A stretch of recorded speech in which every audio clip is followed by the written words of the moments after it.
En esta oportunidad vamos a explicar la curva de calentamiento. Observa esta gráfica. Esta gráfica es muy importante.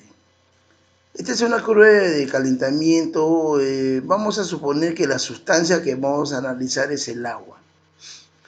Entre A y B es sólido, entre C y D es líquido y entre E y F es vapor.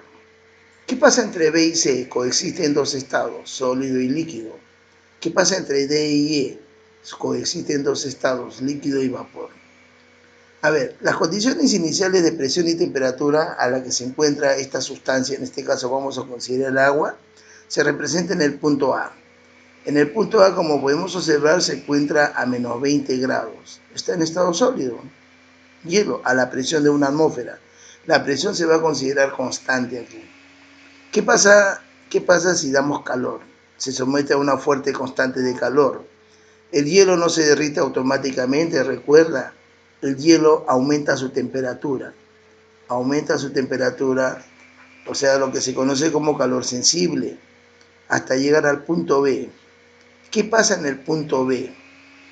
En el punto B, la energía recibida se transforma en energía potencial, manteniendo constante el contenido de energía cinética, de modo que las moléculas van pasando al estado líquido.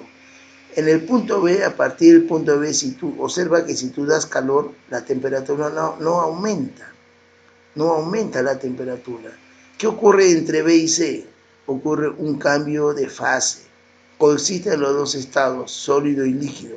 A medida que vamos hacia la derecha, damos más calor, más hay parte líquida que sólida.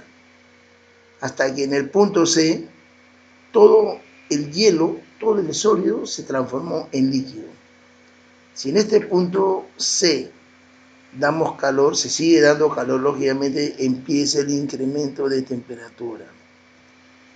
A este punto entre B y C, a esta región entre B y C, vamos a conocer, se está produciendo una fusión del sólido. En el tramo BC se establece el equilibrio sólido-líquido, ya lo dijimos. Se mantiene constante la temperatura. Te estoy recalcando eso, la temperatura no aumenta por más calor que le des. Corresponde a una temperatura de fusión. Corresponde a una temperatura de fusión de la sustancia, a la presión de trabajo, en este caso el agua. En este tramo, la cantidad de calor absorbido se denomina calor de fusión o calor latente de fusión. En el punto C, todas las moléculas se encuentran en el estado líquido. O sea, ya en el punto B todo era sólido, entre B y C era sólido y líquido, en el punto C todo es líquido ya. Las moléculas se encuentran en estado líquido, ya te dije, y nuevamente se incrementa su contenido de energía cinética. ¿Qué significa eso? Que la temperatura empieza a aumentar. ¿Hasta dónde? Hasta llegar al punto D. A ese tramo se le llama calor sensible porque me sirve el calor que se incrementa, me sirve para que solamente aumente su temperatura. A ver, ¿qué pasa cuando llega al punto D? El calor absorbido ya no se transforma en energía potencial, otra vez en energía potencial. Y se mantiene constante la energía cinética, estableciéndose el equilibrio líquido-vapor. En el tramo D, iniciándose la evaporación o la vaporización en el tramo D, por más calor que tú le des a la sustancia, no aumenta la temperatura. O sea, ¿qué te quiero decir? Cuando existe un cambio de fase, en este caso de líquido al estado gaseoso, no hay incremento de temperatura. El calor que se da sirve para ¿qué? Para que cambie de fase, en este caso de líquido a vapor. Este es el punto de ebullición, a la presión de trabajo. Y la cantidad de calor absorbida se denomina calor de vaporización. En el punto E, todas las sustancias se encuentran en la fase de vapor. Y el calor recibido se transforma en energía cinética, haciendo que su temperatura empiece a aumentar.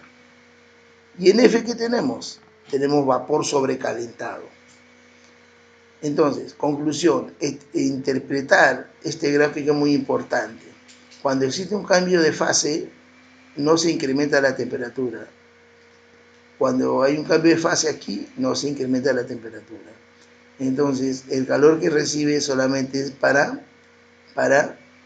que se transforme. Calor latente de fusión, calor latente de vaporización.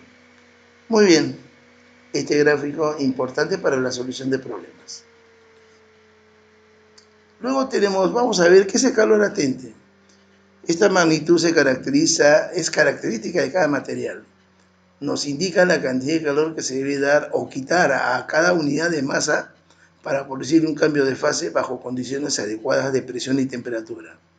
Por ejemplo, importante para el agua, a la presión de una atmósfera y temperatura 0 grados, porque en 0 grados hay el cambio de fase, ¿no? Pero bajo la presión de una atmósfera, el calor latente de fusión es 80 calorías sobre gramo. O sea, cuando pasa de hielo a líquido. ¿Qué significa? Que para transformar a 0 grados y a la presión de una atmósfera un gramo de hielo a líquido, se requiere 80 calorías. Si es el proceso inverso, menos 80 calorías. Lógicamente el proceso inverso tiene que perder calor. El menos te indica que debe haber pérdida de calor.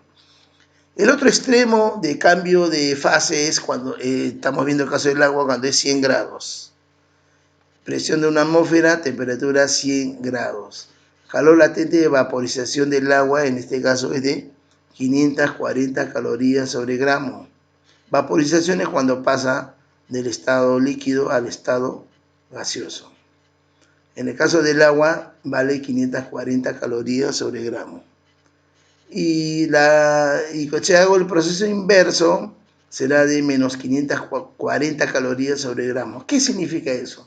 Que si yo quiero pasar un gramo de agua a la presión de una atmósfera y temperatura de 100 grados Celsius de agua a vapor, requiere de 540 calorías. Y si hago el proceso inverso, requiere eliminar menos 540 calorías para convertir vapor a líquido. Finalmente tenemos el calor de transformación. Bueno, este es cuando tengo una masa, lo multiplico por el calor latente y esto lo aplico cuando hago cambio de fase, cuando hacemos cambio de fase. Muy jóvenes, pasamos a los problemas.